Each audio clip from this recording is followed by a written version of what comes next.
Yeah, so it's over 5,000 years old. It's the oldest healing science in history. And it comes from the same place that yoga comes from. So it comes from the same ancient text. So that's another reason why it's called the yoga sister science. And it is, yes, from India and still practiced today. And more, it's coming to the West, and more people know about it and are interested in learning about it, because I think it's coming in and people are seeing that, modern methods are falling short, and this is time tested and is really, it's very practical, and it makes a lot of sense when people understand the concepts. So let's talk about how Ayurveda and intermittent fasting kind of click together. Okay.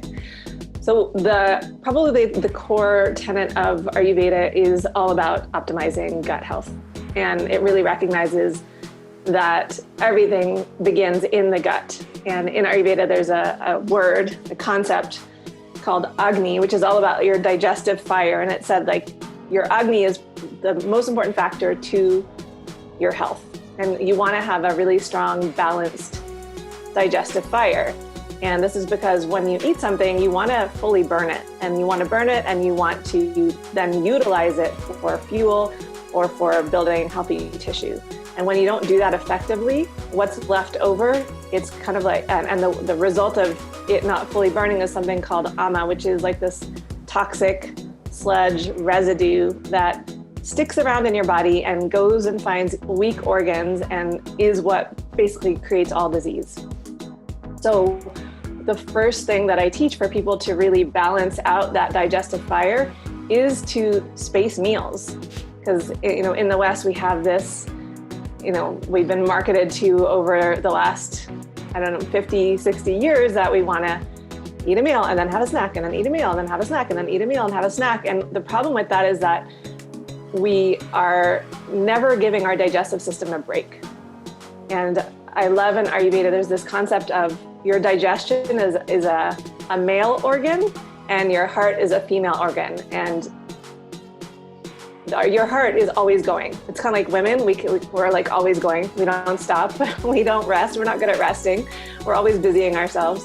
As opposed to like the male organ of the digestion, like if you've got, a man in your life, they're really good at just kicking back, feet up, relaxing. Oh my gosh, this is so true. And turning off. And that our digestion works best when we give it that space between meals.